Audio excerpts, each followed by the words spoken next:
Masechet Baba Kama Daf Samech Chet. The Mishnah, way at the beginning of the Perek, mentioned a law that said, En hagonev achar hagada meshalem tashlomei kefel. If you have a thief who steals from another thief, the second thief does not have to pay double. The first thief will have to still pay double to the original owner, but the second thief who stole it from the thief does not have to. On that law, Rav gives a qualification. Amar Rav, Lo shanu ela lifnei yeush, aval lachar yeush, kenao ganav rishon. Rav says that this dispensation for the second thief not to have to pay double, that only applies before the original owner has yeush. Because as long as the original owner does not have yeush, he retains ownership of it. And therefore, the first thief is a thief and he has to pay double. But the second thief, he's stealing it not from the first thief, because the first thief doesn't own it. So he's just taking it from someone who doesn't own it, and therefore he does not have to pay double as a regular thief.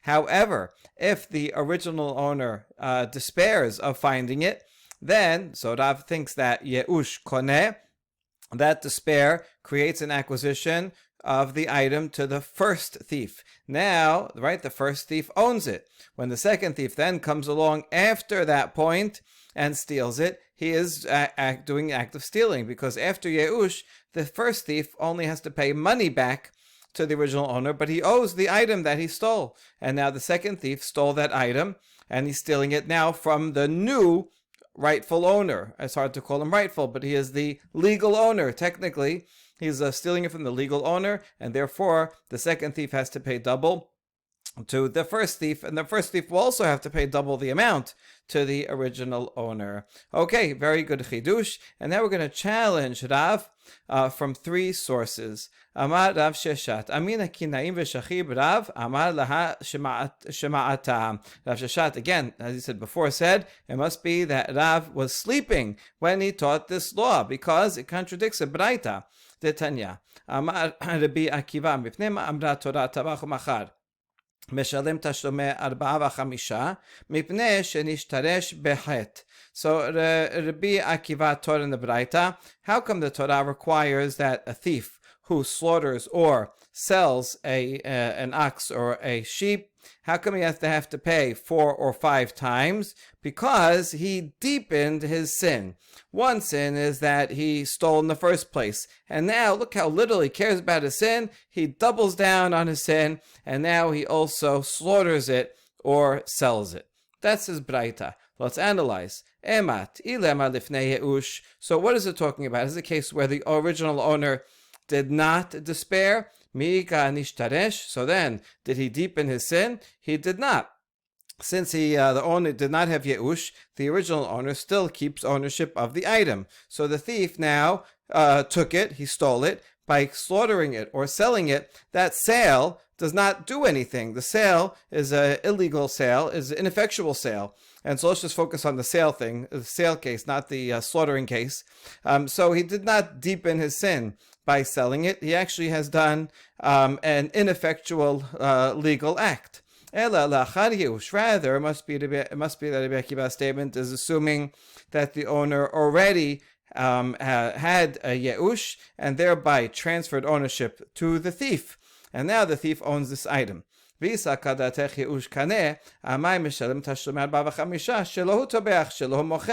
that also doesn't make sense, because if you think that Yeush does a kinyan, then why should this thief have to pay 4 and 5 times? He is slaughtering his own item. He is selling his own item, because, right, the original owner already had Yeush. So yes, of course, the thief has to pay him monetary value and even have to pay him double. But the slaughter or sale after that point is his own. He shouldn't have to pay at all.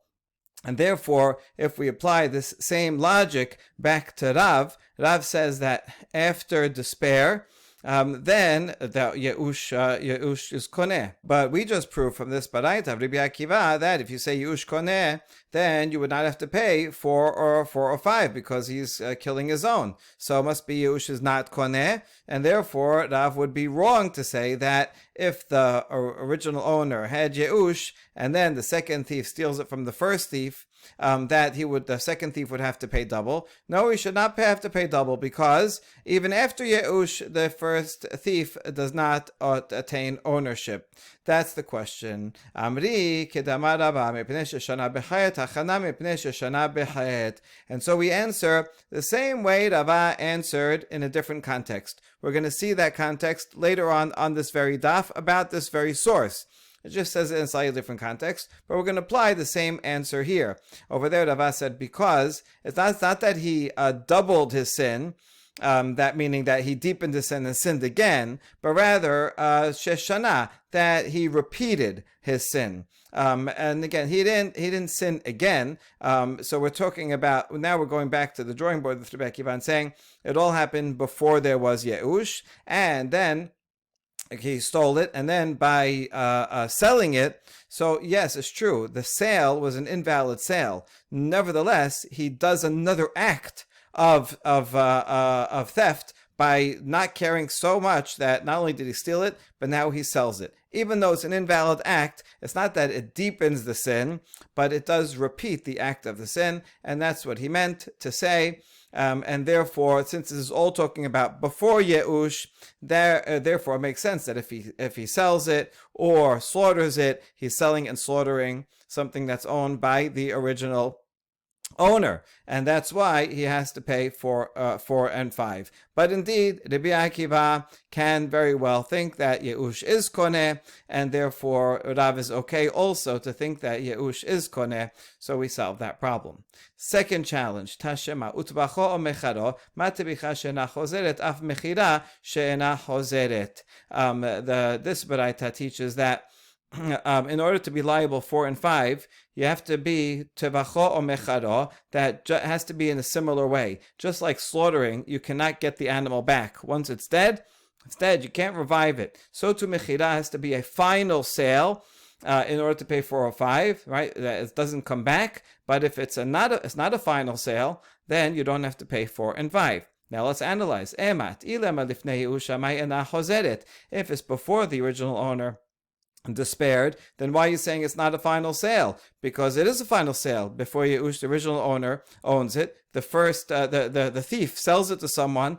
He's selling something that's not his, right? So then you can go back to, sorry, you bought stolen property, and it wasn't his to sell. It's like he's selling someone the Brooklyn Bridge. It's not his to sell, and so that would not be a final sale. So it can't be talking about that case that you have to pay 4 and 5. Ela le'achar Yeush, must be that the only case you pay 4 and 5 is after Yeush. But here's the problem: if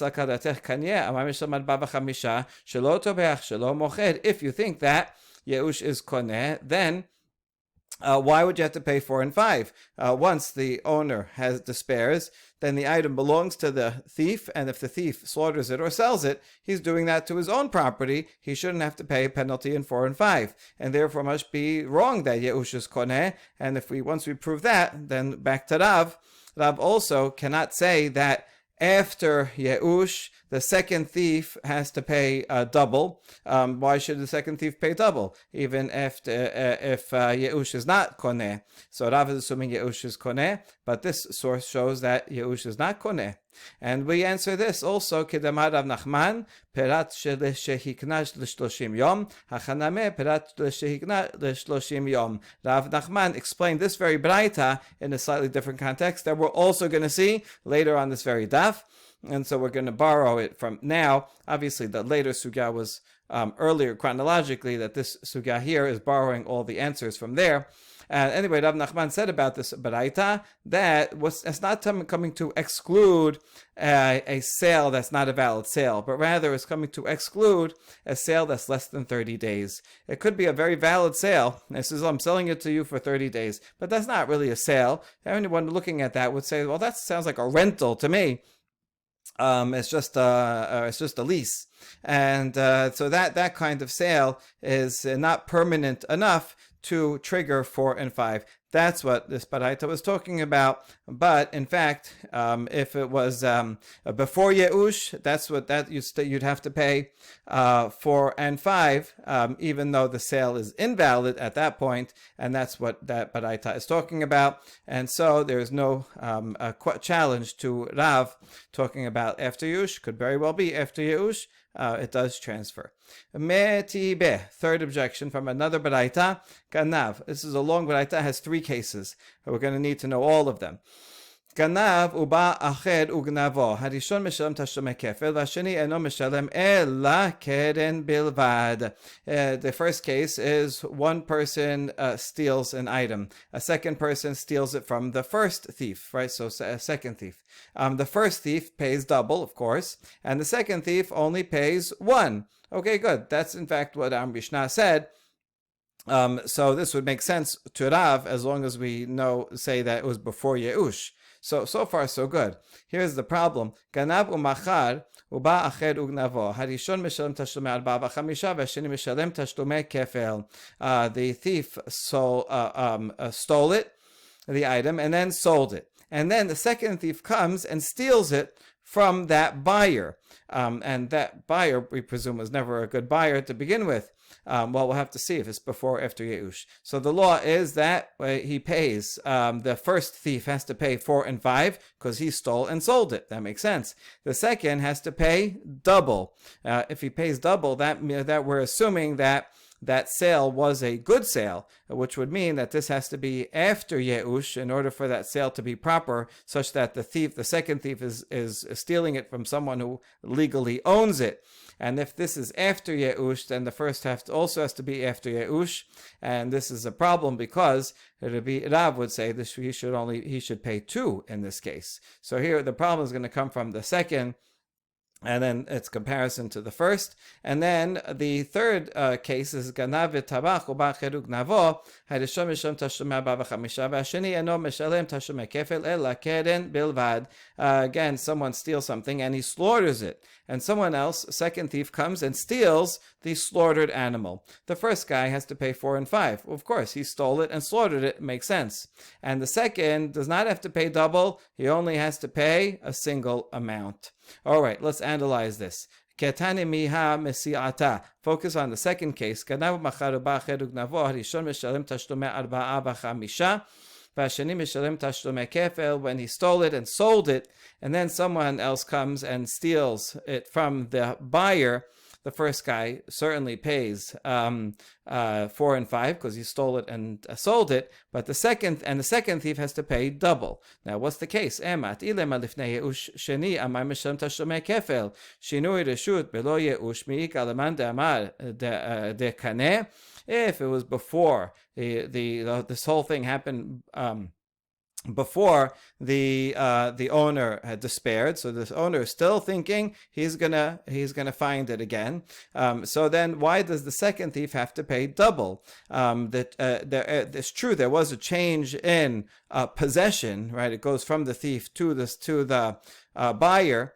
And then the thief takes it from the buyer. But even and in some cases, a change in possession is a significant thing that will effectuate a change. However, not without Yeush. If the owner did not despair, then does anybody think that a change in possession now actually makes it his? It does not. And therefore, that buyer is not a valid buyer, and so the second thief did not steal it from a valid owner, and therefore is not really a thief and should not have to pay double.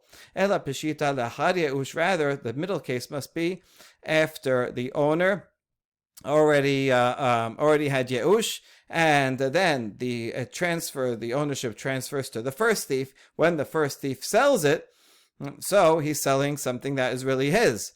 That's fine. And now the sale is valid, so the second thief, it makes sense, would have to pay double. Fine, we figured out the double part, but then that creates a different problem. But in that case, why does the first thief have to pay 4 and 5? Because now there was Yeush, so he owns it, so he sold his own item. So why should he have to pay 4 and 5?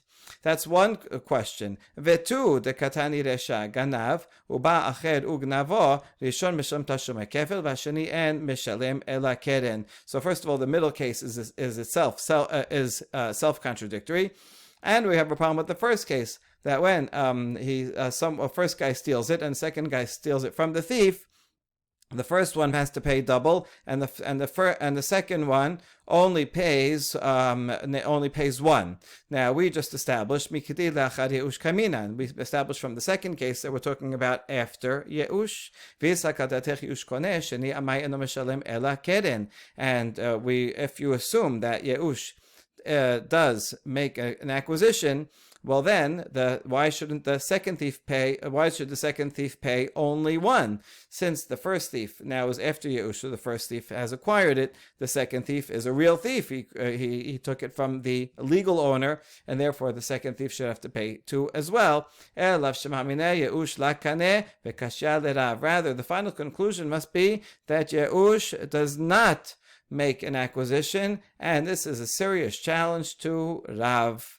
All right, but don't worry, we're going to have three answers. Amar Rava v'tizbera ha-metarastahi. Wait a second, do you think that this Baraita has been double checked, that this is the correct text? No, we have to recheck it. Sometimes Baraitot get transmitted and they can get messed up during transmission, and so the sages would check them to make sure that it was correct. And he says the version that you have is in fact not correct. Ela de katani sefa ganav v'tavach uba acher ugnavo rishon misham tashumar bava chamisha v'sheni eno mishalem ela keren umeik aleman damar shinui maaseh la kaneh. In the last case, which we haven't analyzed yet, this actually makes no sense at all, because if the thief stole it and slaughtered it, and then someone comes and steals that slaughtered animal, so we said the first one has to pay 4 and 5. Okay, certainly he stole it and slaughtered it, and the second only has to pay keren. What do you mean? Why should the second guy only have to pay 1? Is there anybody who thinks that a physical change in the body of the animal will not make an acquisition? Is there any bigger physical change than slaughtering it? So certainly slaughtering it should be a physical change that then makes it acquired by the thief who slaughtered it. And once that happens, so then the thief, the second thief who steals it from the body of the animal from the first thief, should be that he's stealing it from the legal owner, and therefore should certainly have to pay double no matter what. Rather, we're going to go back and say this entire Baraita is assuming before Yeush. And you should switch the verdicts of the second and third case. Just switch them around. And this is how you'll read it. This is now the first case stays the same, but the second case is if he stole it and sold it. ובא אחר וגנבו, הראשון משלם תשלומי 4 ו5, והשני אינו משלם אלא קרן, דשינוי רשות, בלא ייאוש, לא קנה. If the first guy stole it and sold it, and someone else comes and steals it, so the first one has to pay 4 and 5, that's for sure. He stole it and sold it. And the second one pays only once, right? Remember, we're switching. What we said about the third case was keren. Now that's the verdict of the second case.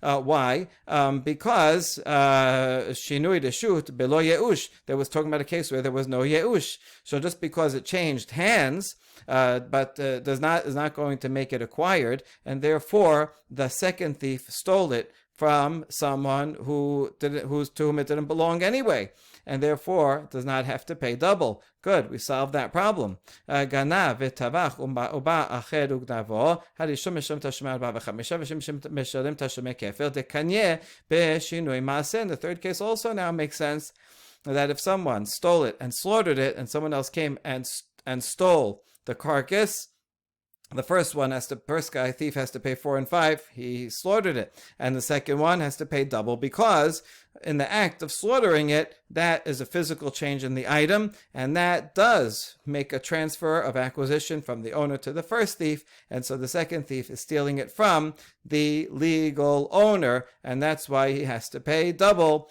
And once we say that this whole Braita is talking about before Yeush, there is no challenge to Rav, and we are in the clear. So that is all the answer of Rava. But now we try a second answer of Rav Papa, his student. Rav Papa Amar, Leolam la tepuch. No, you don't have to switch it around. It's difficult to say, just change the words. That's an easy answer. But I can explain the Braita as is. Sefa bet Shammai hi damre shinu b'mkoma omed. And the sefa that you had a question about, since the thief slaughtered it, so that's a physical change. That certainly makes a transfer, right? Well, not according to everybody, not according to Bet Shammai. We were just ignored Bet Shammai because, halacha is usually like Bet Hillel. But it could be in this Braita. The author is Bet Shammai, and he says even with a physical change in the item, like slaughtering it, still it remains in the original ownership, and therefore when the second thief takes it from the first thief, he's stealing something that didn't belong to the first thief anyway, and that's why he only has to pay one. However, even though Rav Papa can explain the third case, we still reject it because because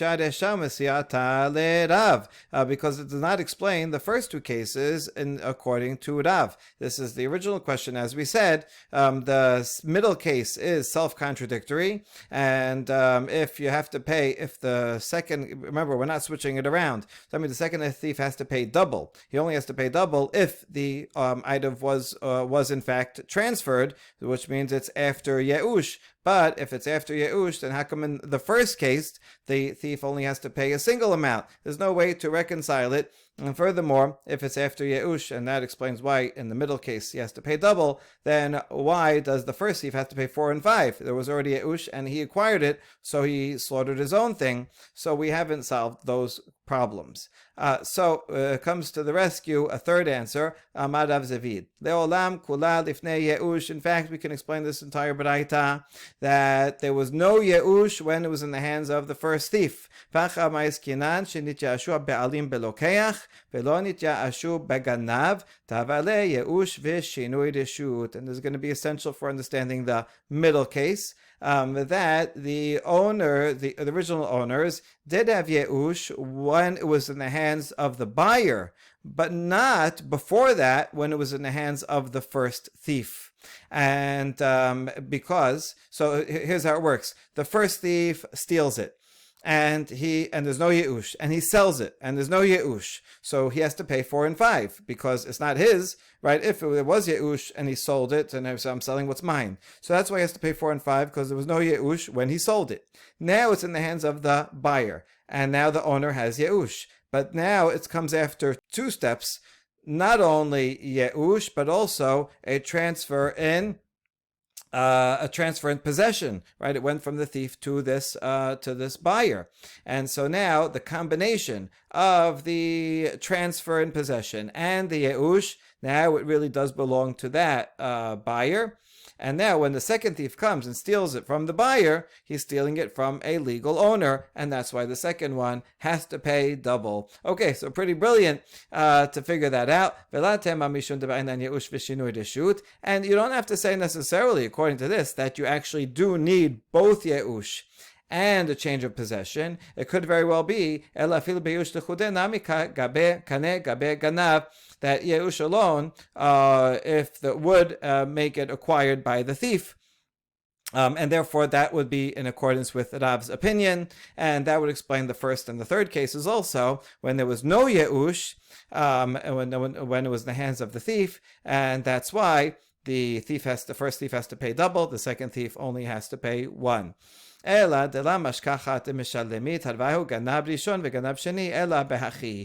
only case where you can figure out where both have to pay, would be in a case like this, where there was no Yeush for the first one, and that's why the first one has to pay 4 and 5, and then there was Yeush for the buyer, and then it was stolen by the second thief, and the second thief has to pay double.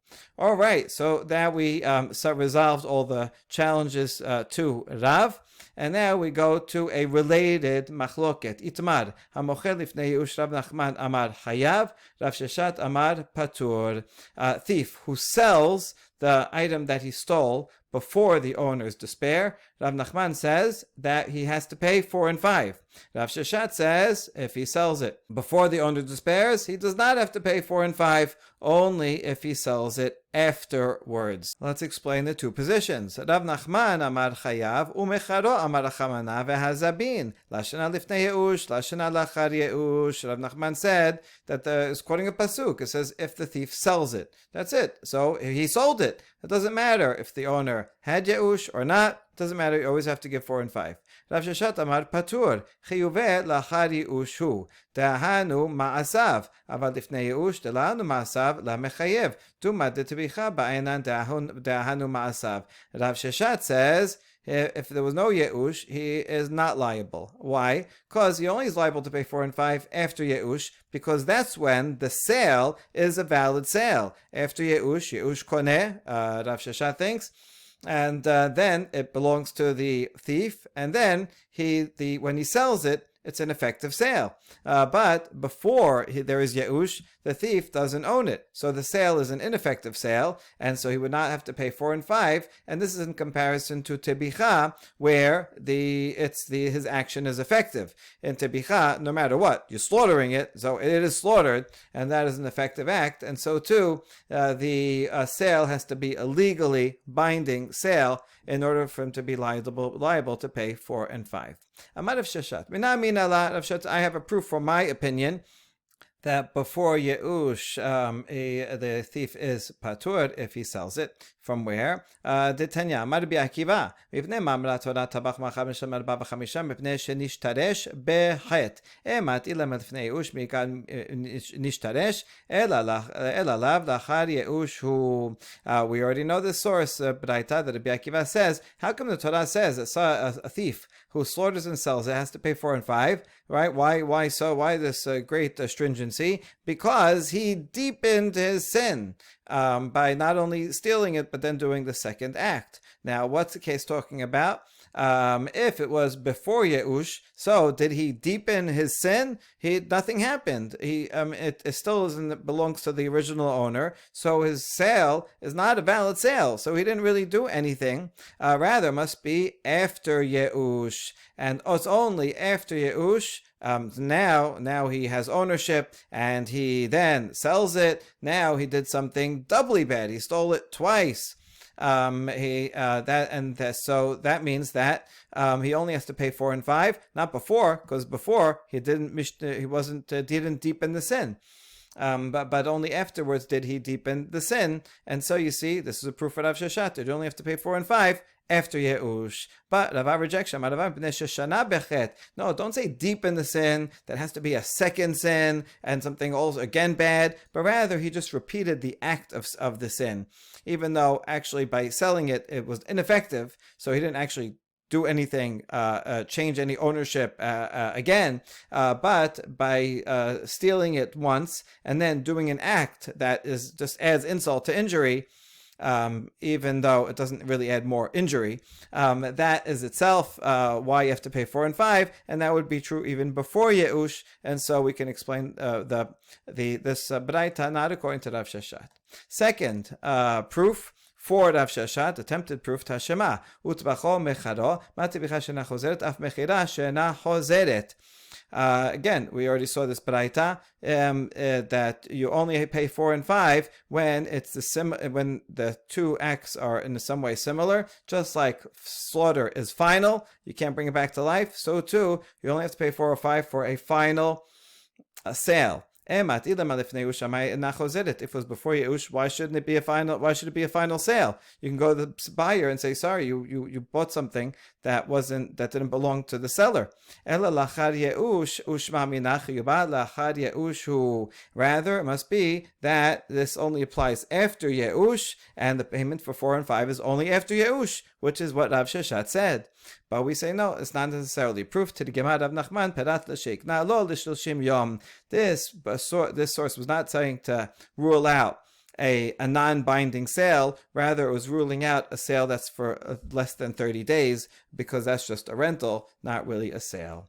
Ve'af Rabbi Elazar sabar chiyubeh la'achar ye'ushu da'amar Rabbi Elazar teda shestam geneba ye'ush be'alim hu. Rabbi Elazar must also think that you have to pay only after ye'ush, which is in agreement with Rav Sheshet, because Rabbi Elazar says that we can assume in an ordinary case, even if we don't know any better, that the owners, once something is stolen, the owners most likely give up hope. It's very rare to find the thief, and therefore we can assume that they gave up hope, and that's why you have to pay 4 and 5. But you see that you only have to pay 4 and 5 after they gave up hope, after Yeush.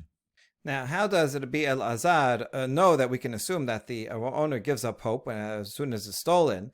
Here's this proof. Sharei amra Torah tavach u'machar meshalem tashlumei bar v'chamisha v'dima lo ayash ela lab mishum damrinan setam geneba yeush ba'alim hu he. Look, the Torah says that if someone steals and then sells it, he has to pay 4 and 5.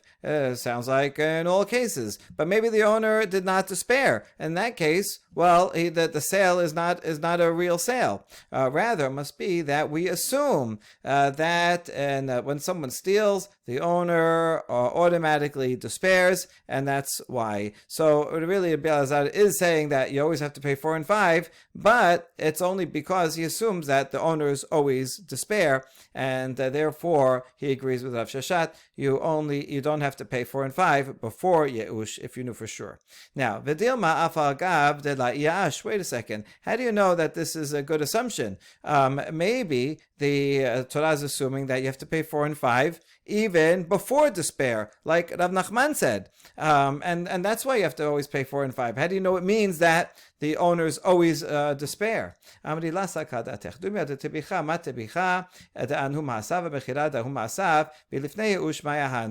Rabbi Elazar will answer the same argument that Rav Sheshet gave before. So don't think that, because the sale should be in the case equivalent to slaughter. Just like in the slaughter, his acts are effective. It is now slaughtered. So too, he only has to pay 4 and 5 in the case where the sale is an effective sale. And if it's before Yeush, what effect does it have? You can't sell something that doesn't belong to you. And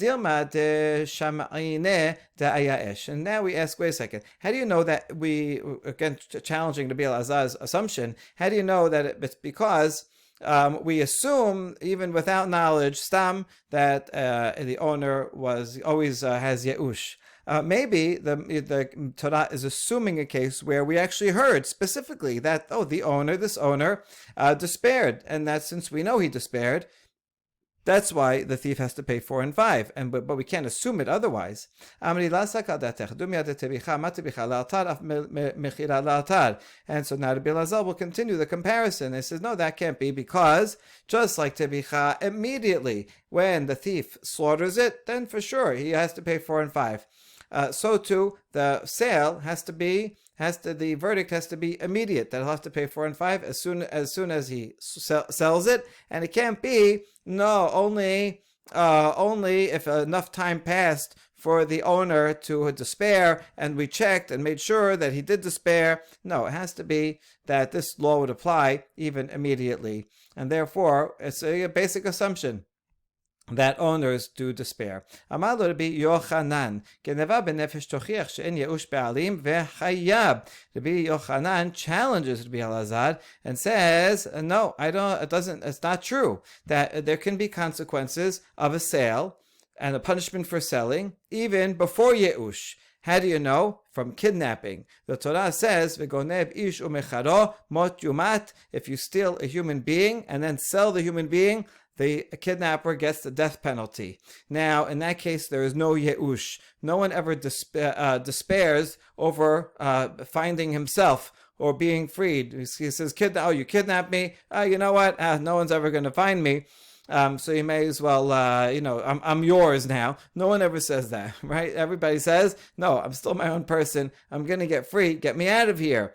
Nevertheless, even though the sale that the kidnapper sells this the kidnapped person to someone else, even though it's not a valid sale, nevertheless it triggers capital punishment. So you see from here that even without yeush, even though the sale is not valid, nevertheless, you can be punished. We can learn from here, we can learn that Rabbi Yochanan would agree with the opinion of Rav Nachman. Rabbi Yochanan lived before Rav Nachman, but they would agree with the same law that even before Yeush, if someone steals something and sells it, an animal, and sells it, he is liable to pay 4 and 5 because it's not dependent on the sale being a valid sale. Now that we discussed a machloket about whether a thief has to pay if he steals and sells before Yeush, now we're going to see what about after Yeush, lachar Yeush mai. This is also subject to a machloket. Rabbi Yochanan amar hayav, v'resh Lakish amar patur. We ended with Rabbi Yochanan actually saying that before Yeush he has to pay, and now we learn that Rabbi Yochanan also thinks that after Yeush he has to pay. So both are true. Rabbi Yochanan amar hayav, chiyubeh ben lifnei Yeush, ben lachar Yeush. Rabbi Yochanan says that when the thief steals something and then sells it, it doesn't matter whether the owner had Yeush before or after. The thief has to pay 4 or 5, no matter what. Resh Lakish amar patur chiyuveh lifnei Yeushu, aval lachar Yeush kana, v'shelo hu tobech v'shelo hu mocher. However, Resh Lakish says, after Yeush patur, one is only liable if the owner did not have Yeush yet, and therefore the thief is slaughtering the animal that still belongs to the owner, adding insult to injury, not only stealing it, but also selling it or slaughtering it. But if the owner despairs of getting it back, then the thief acquires it. And once he acquires it, he is slaughtering his own and selling his own item, and therefore there is no penalty of 4 or 5. Itibet Rabbi Yochanan Resh Lakish. Rabbi Yochanan challenges Resh Lakish from the following baraita: Ganav v'hiktish v'achar kach tabach. A thief steals something and then makes it hekdesh. We're seeing a lot of very pious thieves around, right? They don't mind taking from someone else, but then, at least in our understanding right now, it's the thief that consecrates. Why would he steal in the first place if he's going to consecrate it? I'm not sure. And then he slaughters this animal. Meshalem tashlume kefel v'no meshalem tashlume arba'a v'chamisha. He does have to pay double because he stole the item, and so is stealing, and so he has to pay back. But he doesn't have to pay 4 and 5 for the slaughtering because he had already made it hekdesh. And there's a rule. Pasuk says ra'ehu, you have to pay 4 or 5 to your friend, and we learn from that there's no 4 and 5 payment to hekdesh. There's no double payment to Hekdesh either, but the double payment of Hekdesh goes to the original owner, and that he's liable because he stole it in the first place, so he was already liable to the double payment. But then he made it Hekdesh, and then he slaughtered it, so there's no 4 or 5 payment to Hekdesh, and therefore he doesn't have to pay 4 and 5 to anyone. Now let's analyze this baraita. Rabbi Yochanan says, "Emat ilema lifnei Yeush mi kadosh ish ki yakdish et beto kodesh amar Rachamana ma beto shelo af kol shelo." If you think this baraita is talking about before the owner despaired, then is it holy? Can a thief make something holy that's not his? The pasuk says if a person consecrates his house, it is holy. So we learn from that, just like his house is his, so too anything that one consecrates has to belong to him. I can't go and look at your car and say, oh, your car is consecrated. I can't do that to something that's your property. And here too, the thief, although he took the item, it doesn't belong to him, and he can say all day, I consecrate this thing, but it won't be consecrated if it doesn't belong to him. So therefore, this hikdish would not make any difference if it is before Yeush. Ela peshita lahad Yeush, rather this braita has to be after the owner had Yeush, and then that means it transfers to the new owner. V'tama deikdish hu de'eno mishalem tashlumei arba'a v'chamisha dechi katabach dehekdesh katabach. So the owner has Yeush, the thief makes it hekdesh, and then slaughters it. And so we see the reason why he doesn't have to pay is because he made it hekdesh. And you don't have to pay 4 and 5 to hekdesh. And then the thief had the right to make it hekdesh because the owner already gave up ownership of it. All right? So when he slaughters, he's slaughtering that a sheep that belongs to heaven. But we can infer that if he did not make it hekdesh, about lo hikdish, tavach meshalem tashlumei arba'a v'chamisha. And this is now just a regular case of a thief who stole it and slaughtered it. Then he would have to pay 4 and 5 even after Yeush. Visa kadatech Yeush koneh, amai meshalem shelo tobeach shelo mocher. And if you, he's speaking to Resh Lakish, think that Yeush does transfer ownership, then why should he have to pay anything? Why should he have to pay 4 and 5? After all, the thief is slaughtering that which is his own, or selling that which is his own. And right, according to the Shakish, according to your own logic, you said that after Yeush you wouldn't have to pay. So how can you explain this whole baraita, since this has to be after Yeush, and it only says that he doesn't have to pay 4 and 5 because he made it hekdesh? But that would mean that if he didn't make it hekdesh, then he would have to pay 4 and 5, even though it's after Yeush, and that goes against your whole theory that after Yeush, patur. But Resh Lakish has a response. Amar lehacha b'maiskinan kegon shekdishuhu be'alim b'yad ganab. Resh Lakish can say that this paraita is actually talking about a case before Yeush. That's why he has to pay 4 and 5. And that what you asked, how could the thief make something hekdesh that doesn't belong to him? And in fact, the thief is not the one that made it hekdesh. Here, in this case, what are we talking about? That the original owner made it hekdesh while it was in the hands of the thief. So the order of operations is the thief goes into the guy's house in the middle of the night when no one is looking, and he steals his sheep, and goes into his barn and steals his sheep. And then after it's out of the house, the owner says, you know what? I'd rather the Bet HaMikdash have it than that thief have it. I declare that sheep that was stolen to be hekdesh. Well, he's the owner. He didn't have Yeush. He did not give up ownership, and so he is the rightful owner. He makes it hekdesh.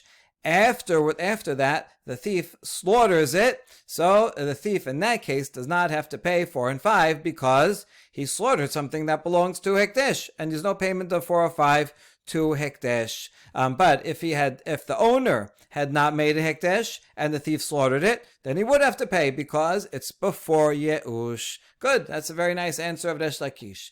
Except one problem. Umi kadosh v'amar Rabbi Yochanan gazav lo nityashu ba'alim shenehem enan yecholin lakdish ze lefi she'eno shelo v'ze lefi she'eno birshuto. Would it be holy in such a case? Rabbi Yochanan said that if someone steals an animal and the owner, or any item, and the owner did not despair, neither one can consecrate that item, right? The thief cannot because it doesn't belong to him. You can't consecrate something that doesn't belong to you, even if you're holding it in your hands. And the rightful owner cannot consecrate it because it's not in his possession, right? It's over there. So the thief has it in his house. And so neither can consecrate it, not even the owner.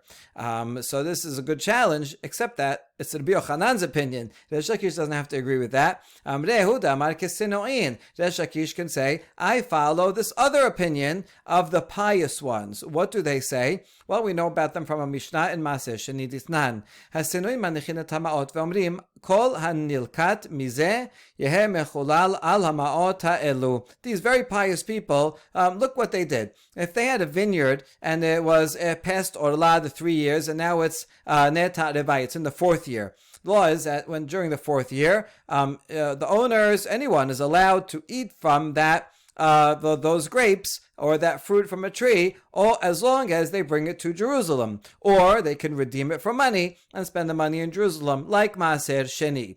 So obviously they would do that, but they went a step further. They were afraid that people would pass by and pluck a few grapes, which is permitted, right? They're allowed to pluck a few grapes and eat them, but the passers-by may not know that this is Ne'etat Evai and that they can't just eat them on the spot. They have to take them to Jerusalem or redeem them. So these pious people, they would take a few coins, and they would say, anything that was picked from this vine, we are going to redeem to this money, and that way they would help out anybody else, and so no one would be in violation of Ne'etat Evai on their account. Right? What a beautiful practice to do.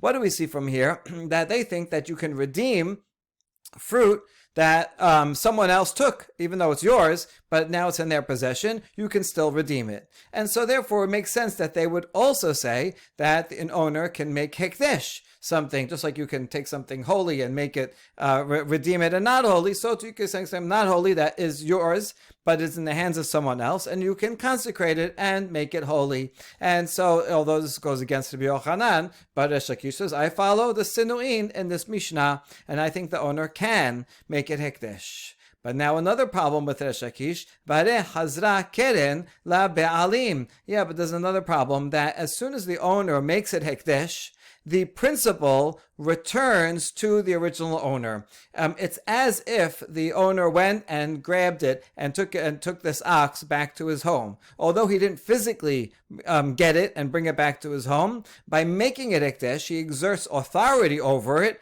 He controls it at that point, and therefore it's as if he took it. If he would take it back, then the thief does not have to pay a double payment anymore, because a thief only has to pay a double payment if the stolen item is in his hands at the time of trial. But if it was already returned, and this case is already like it's returned, then the thief should not have to pay a double payment. So why would the thief have to pay?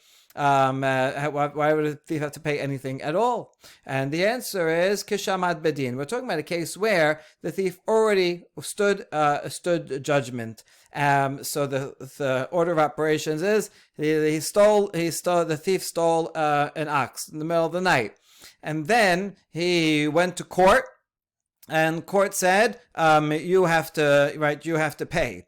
And after that, the owner made it hekdesh, and after that, the thief slaughtered it. And so he does not have to pay 4 and 5 in this case, because he slaughtered it after it was already hekdesh, and you don't pay for hekdesh. And on the other hand, even though the owner made it hekdesh, it doesn't return to the owner, and therefore not be liable to a double payment, because he already stood in judgment and the court already said that you have to pay double, and so that this way everything works. We just one wrinkle here. If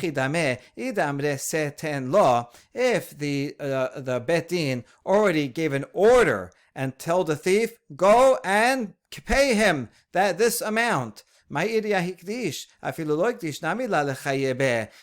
it wouldn't matter if the owner made it hekdesh. Even if the owner didn't make it hekdesh, the thief would not have to pay 4 and 5 at that point. Why? Rava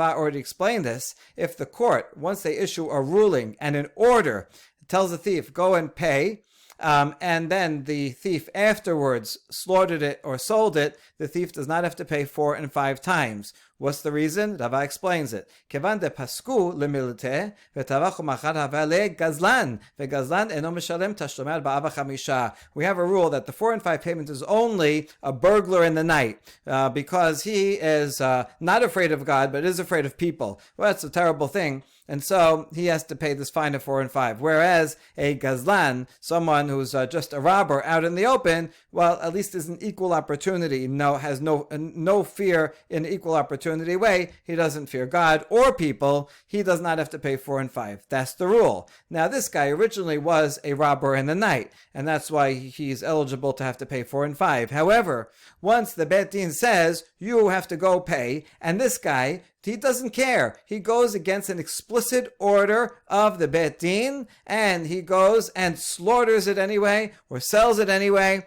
then even though the Bet Din said, take the animal and give it back to the owner. And he, in blatant defiance, open defiance of the court, so now he turns from being a ganav to a gazlan, and now that he's gazlan, he doesn't have to pay 4 and 5 payment. And so if he indeed slaughtered it after the court said, say 10 law, go give him back the animal, he wouldn't have to pay 4 and 5 anyway, even if it was not ekdesh. So that can't be the case. But Rava, in the rest of his statement, introduces a good answer that we can apply here also. Chayav atani ten lo. If the court didn't say ten lo, but you are liable to give the animal back, right? So they gave an opinion, right, that you should do this and you're liable, but they didn't give an order just yet, not a finalized order that he has to do it. So then it's not as blatant if the thief goes against them and slaughters it. And so he remains a ganav. Tavach umachad mishalim tashmar b'chamisha ma'itama kevan de la paska milita akati ganav hu. If after the court said that, then he went and slaughtered and sold it, he does have to pay 4 and 5 because since there was not an official ruling and order of the court, so he still is the status of a ganav, a robber, a burglar in the night, and therefore he does have to pay. And so now we can use that. La sericha. Resh Lakish could also say that this entire braita is assuming a case of de'amri le chayav ata diten lo, that the court said you are liable to pay, but did not issue an order to pay. So to summarize, Shakish can say this whole case is talking about before Yeush. And how does it work? The guy stole it. The thief stole the item. And then he comes to court, and the court says, Chayav ata liten lo, you have to give him back, and you have to give back double because you stole it. After that, the original owner makes it hekdesh, which he can do because he's still the original owner. It's before Yeush. Now, even though he makes it hekdesh, the thief still has to pay double because it was already said that he has to pay double. But now, since it's hekdesh, and after that the thief slaughters it, the thief does not have to pay 4 and 5. Only because he was already hekdesh, and you don't have to pay 4 and 5 for something hekdesh. But if it did not make it hekdesh, then he would have to pay the 4 and 5. But only because it's before Yeush. This is consistent with Resh Lakish. It's not a challenge because Resh Lakish agreed that before Yeush you have to pay. He just thinks that after Yeush you would not have to pay. Baruch Adonai le'olam. Amen ve'amen.